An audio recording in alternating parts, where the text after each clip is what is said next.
Hello, I am Lichbane, and welcome back to part 3 of our level 1 through 80 World of Warcraft playthrough.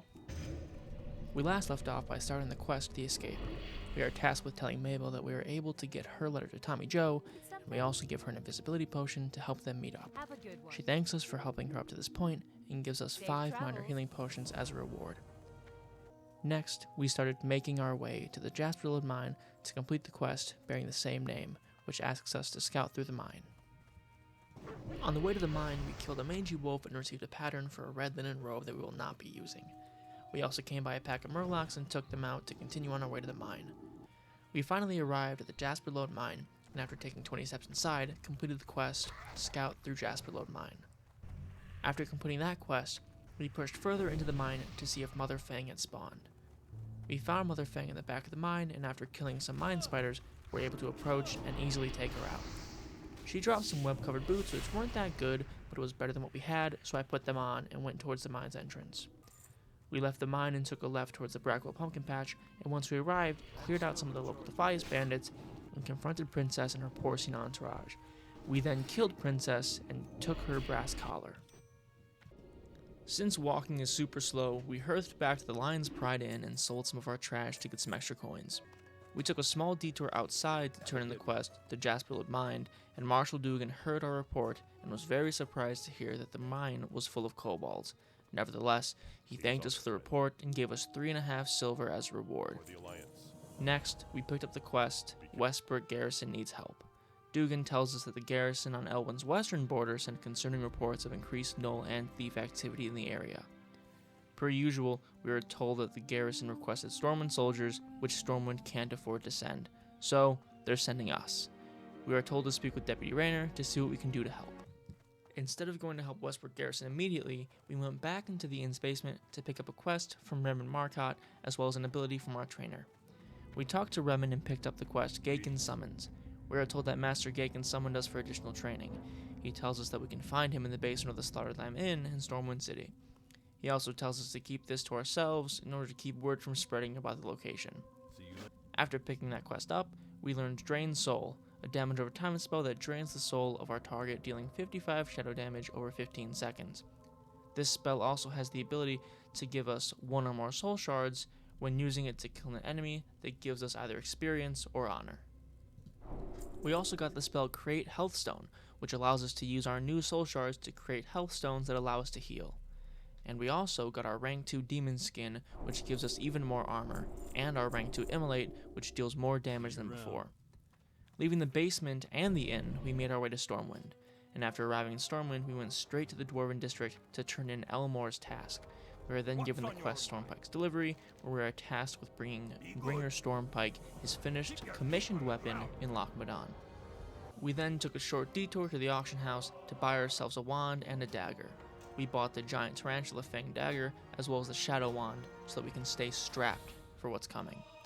After this, we finally started making our way to the Slaughtered Lamb Inn in Stormwind City. Heading down to the basement, we meet Gaken the Darkbinder, who says we have gone too long without training. With the quest Serena Caledon, we are told to find Serena, a warlock who betrayed Gaken and joined the Defias. We need to retrieve the bloodstone choker that she left with and return it to the Slaughtered Lamb before we continue our training. We then left Stormwind to find and confront Serena. On the way over, I decided to start training my wand and dagger skill so that they are actually usable in combat. For the next 10 minutes, I used my wand and dagger to kill anything and everything in sight. This went on for a while and actually gave me some pretty nice things to sell later. Before officially starting the hunt for Serena, I took a stop at the Lion's Pride Inn to spend some of my money on more bags so I don't have to stop as often to sell my useless stuff. I ended up buying like 1 gold's worth of bags, which would have been a big financial hit if I hadn't sent over that 200 gold from earlier. Finally, we headed back to the Brackwell Pumpkin Patch to kill Serena and steal her necklace. After arriving at the Brackwell Patch, I started clearing out some Defias and picked up Journeyman's gloves, which weren't great, but were much better than my existing gloves. We rested a second to heal and get mana back, and then started the raid on Serena and her Defias Brotherhood entourage. I started firing spells at Serena to kill her first, then put some distance between me and the rest of the enemies so Kuplas could pull aggro while I melt down their health with spells. After leaving the pumpkin patch, we went towards the bridge leading to the easternmost part of Elwynn Forest. It was there that we finally talked to Guard Thomas about the Murloc threat like Dugan told us 2 hours ago. Talking to Guard Thomas, we turned in the quest Further Concerns, where Thomas verifies that there is a Murloc threat. We then pick up the quest Find the Lost Guards, where we are tasked with finding the original 2 guards sent to investigate the Murlocs, Guards Rolf and Malachi. We also picked up the quest Protect the Frontier, where we are asked to protect the Eastvale logging camp by getting rid of the local prowlers and bears that have been attacking it. Heading into the camp itself, we talk to Sarah Timberland, who asks us to kill the Defias gang members and return their masks to her so that she can make clothes out of them. Adventuring deeper into the camp, we also meet Supervisor Raylan. She says that the attacking prowlers and bears have scared away all of her workers and that they've left behind the lumber that they already cut. To help out, she asks us to collect wood while we are over there killing the bears and prowlers from earlier. Just as we entered the forest, we discovered Stone Cairn Lake, which gave us the last of the XP we needed to level. We finally got to level 10, which is our first big leveling milestone, and then we started making our way through the forest, killing prowlers, bears, murlocs, and pretty much anything that moved. During our genocide, we also picked up bundles of wood for Raylan. We got all 8 bundles of wood, then found a half-eaten body on the edge of the lake. There was a medallion nearby that confirmed this was Footman Malachi, so we succeeded in the first part of the quest and found Malachi. All we need to do now is find Rolf. The half-eaten body of Malachi, weirdly enough, gave us the quest Discover Rolf's Fate, where we were asked to follow webbed footprints leading from Malachi's body all the way into the nearby Murloc camp. After some searching, we found some more parts of a half-eaten body. We cleared out the Murlocs around the body and went in to investigate. We found another medallion and completed the quest Discover Rolf's Fate by confirming that this was in fact his corpse. Next, we went across Stone Cairn Lake to the Hero's Vigil to get the red bandanas from the local Defias for Sarah. After about 6 minutes, I was able to pick up all of the 6 red bandanas that we needed for the quest. We then left the lake and went back into the surrounding forest to get the rest of the prowlers and bear kills that we needed. We started taking out the prowlers first until we reached 8, then switched over to killing the young forest bears until we got all 5 that we needed. Next, we headed back into the Eastvale logging camp to turn in some of our quests. We first talked to Raylan and turned in the quest, A Bundle of Trouble. She thanked us for helping her complete her orders on time and gave us some coins as compensation. After talking to Raylan, we went to the other side of the camp to turn in red linen goods by giving Sarah all the red bandanas that we collected. She was very thankful, and as a reward for our hard work, she gave us a red linen belt made from the masks of all the Defias that we killed. Next, we went into the Irithyll Valley and entered Pontiff Sulivan's boss room and quickly defeated him before returning to Elwynn Forest.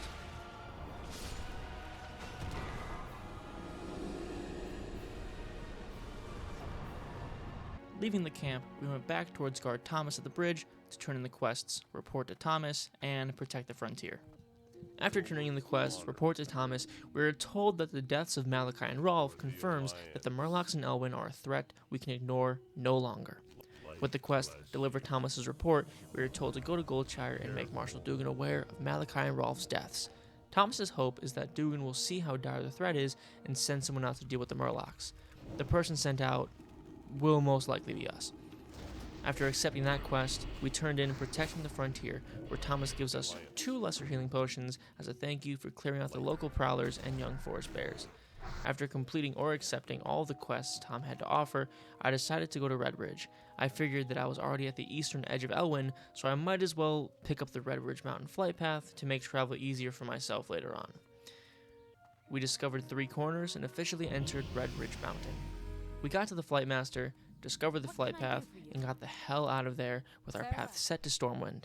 After enjoying the scenic route back to Stormwind, we went back to the Slaughtered Lamb Inn to turn in the quest, Serena Caledon. We talked to Gaken, and after warning us about getting tricked by young women, he tells us that Serena was a wasted investment who couldn't gain mastery of Warlock magic. He then tells us that he hopes his investment in us will bear different, better results. After finishing that dialogue, Gaken gives us the quest, The Binding. We are told that we are at least as capable as Serena was because we were able to best her in combat. However, we are still in need of dire training. Gaken can tell that we can control magic, but that being a warlock is much more than that. He offers to teach us how to subdue a Voidwalker and control it. All we need to do to get the process started is go deeper into the Slaughtered Lamb catacombs, use Serena's choker at a summoning circle, and subdue the Voidwalker summoned by any means necessary. We enter the catacombs, found our way to the summoning circle, and started the summoning ritual. The Voidwalker was summoned into this world and immediately started saying some random demon words that I didn't understand, but Kuplaus definitely knew that he was talking some shit. Kuplaus and I easily defeated the Voidwalker and made our way out of the catacombs and back up to the Lamb. Talking to Gaken, he was very proud of us and taught us how to summon our first Voidwalker. He then says that we have more to learn from him later, but for now, he's done with us. We then started talking to Demiset Cloyce, the Warlock trainer next to Gaken, and we got some new spells and abilities. We got our updated rank 2 Curse of Weakness and our rank 3 Shadow Bolt.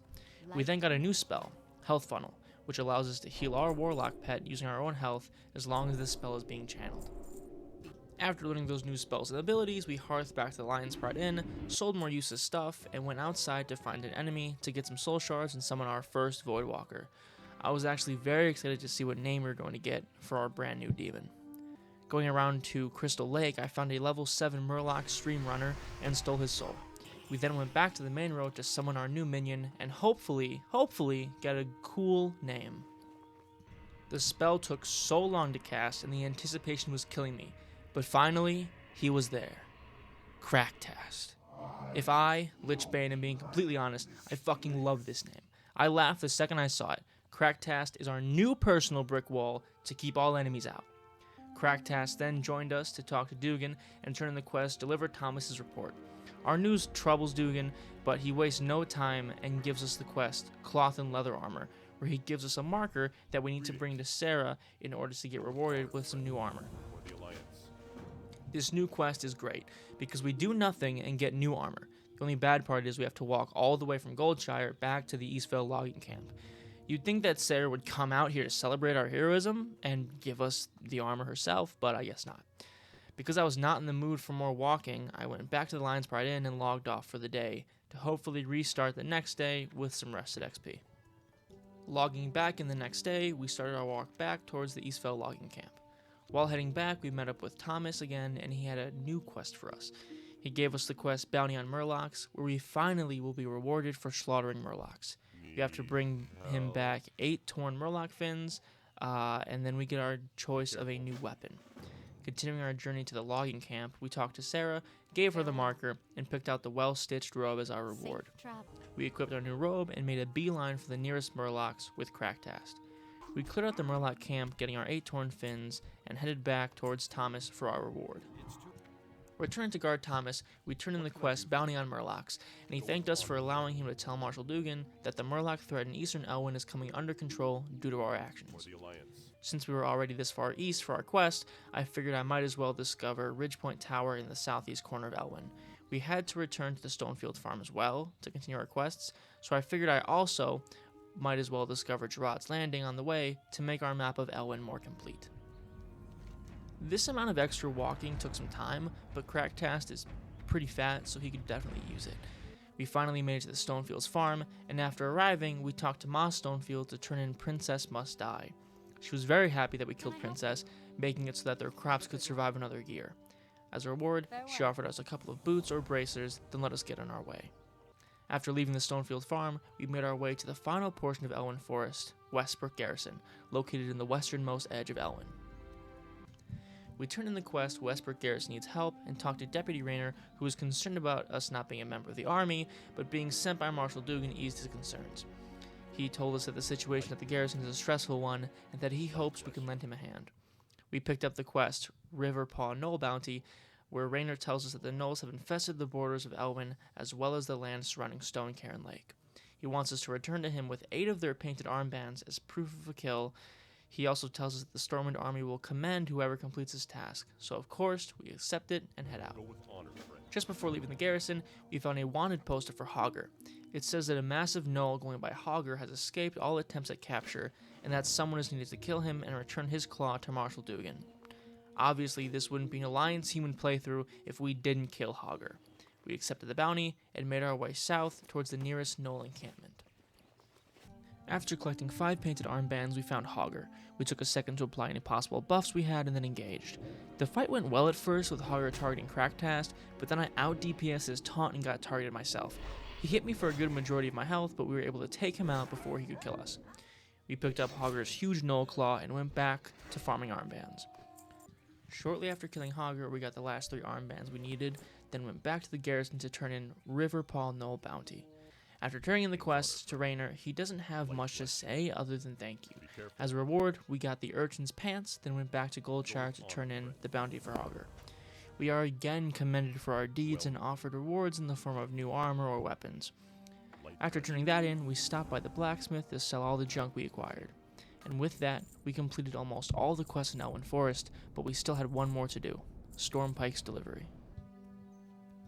After walking for literally 20 minutes, we made it to Mountaineer Stormpike, who was thankful that we finally got him his package from Grimmond.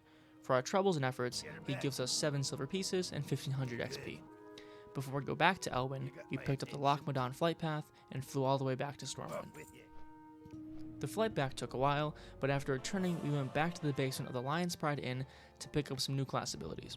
We got our rank 2 Corruption, as well as Drain Life, a new spell that allows us to siphon life from our enemies and give us back lost health over 5 seconds. After that, we made our way back to the forest's edge.